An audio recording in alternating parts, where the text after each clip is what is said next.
Hello everyone, welcome to my channel Sunshine.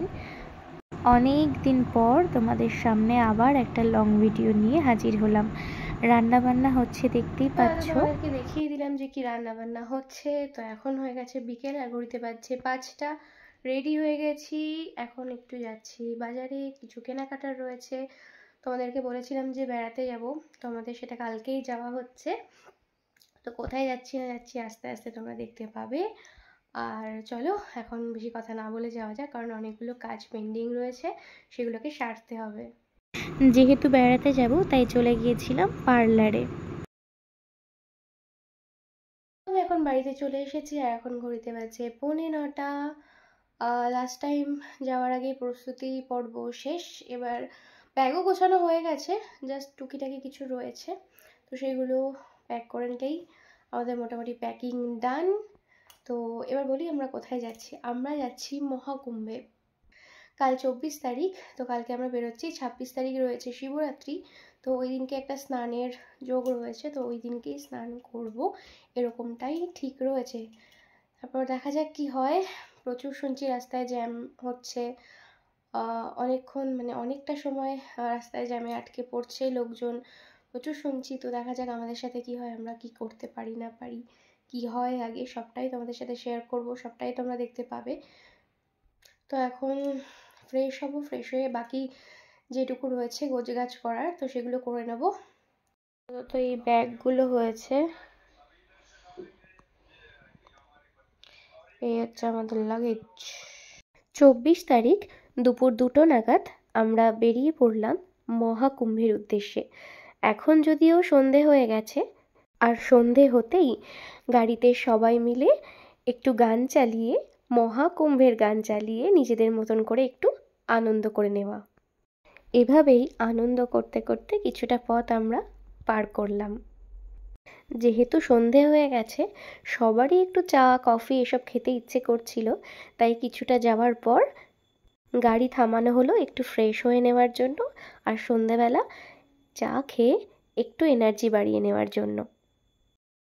আবারও আমরা একটু দাঁড়িয়েছি। এখন ঘড়িতে কটা বাজছে? এখন বাজছে ঘড়িতে 9:15, আর এখন দাঁড়ানো হয়েছে রান্না বান্না করার জন্য, কারণ রাত্রেবেলা খাবারের ব্যবস্থা করতে হবে, তো তাই জন্য দাঁড়ানো হয়েছে। তো এই হচ্ছে আমাদের গাড়ি, আর এখানে সব গ্যাস সব নামানো হয়েছে রান্না করার জন্য। এখন কি ওভেন ধরানো চলছে, ওভেন ধরে গেছে, এবারে রান্না বান্না হবে। সবাই আলু ছাড়াচ্ছে, রান্নার তোড়জোড় চলছে। গাজর কাটা হচ্ছে এখন, সুন্দর।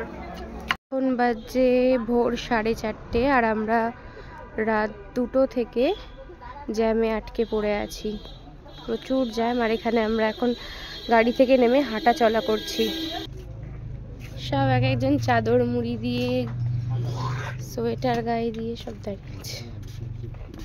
দীর্ঘক্ষণ আমরা জ্যামে থাকার পরে ফাইনালি আমাদের জ্যামটা একটু ছেড়েছে, আর আমরা এসে দাঁড়িয়েছি একটা পেট্রোল পাম্পে। সেখানে আমরা ফ্রেশন আপ করলাম, আর এখানে দেখো চা নিয়ে নিয়েছি, চা খাচ্ছি। আর ওদিকে চলছে সকালের ব্রেকফাস্টের প্রস্তুতি। এই হচ্ছে সকালের ব্রেকফাস্ট। চলো, ব্রেকফাস্টে রয়েছে উপমা, আর এটা খেয়ে নেওয়া যাক।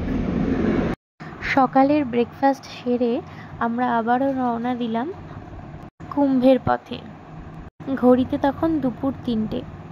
তো আমরা এখন চলে এসেছি বিহারের একটা জায়গায়, জায়গাটার নাম ঠিক জানি না, তবে এখানে একটা ধাবা আছে, এই যে পেছনে ধাবা, আর ধাবা থেকে দাঁড়ানো হয়েছে রান্না বান্না করার জন্য, কারণ আজকে সারাদিনে সেরকম কিছু খাওয়া হয়নি। সকালবেলা ব্রেকফাস্টের পর দুপুরে আর ভারী খাবার সেরকমভাবে খাওয়া হয়নি, তাই এখন রান্না বান্না করা হবে। তারপর রাত্রেবেলা ডিনার করে তারপর এখান থেকে আবার গাড়ি ছাড়া হবে। এখন ঘড়িতে বাজছে 7:30। কটা বাজে এখন ঘড়িতে? 4:30। এখন তো রাস্তাটা ফাঁকা, সকাল হলেই পুরো ভিড় হয়ে যাবে এখানে। 26শে ফেব্রুয়ারি ভোর 3:30 নাগাদ আমরা প্রয়াগরাজ পৌঁছলাম। ফ্রেশ হয়ে 4টে 4:30 নাগাদ বেরোলাম কুম্ভ স্নানের উদ্দেশ্যে। দেখো ভোর থেকেই কতটা ভিড় হয়ে গিয়েছিল। যেহেতু এটাই লাস্ট স্নান ছিল আর শিবরাত্রি পড়েছিল, তাই প্রচুর মানুষের ভিড় হয়েছিল। অটো করে কিছুটা আসার পর বেশ কিছুটা হাঁটতে হয়েছিল। এখনো সেভাবে দিনের আলো ফোটেনি। ঘড়িতে বাজছে 6:30 থেকে 7টা মতন। কুম্ভ স্নান আমাদের শেষ হলো।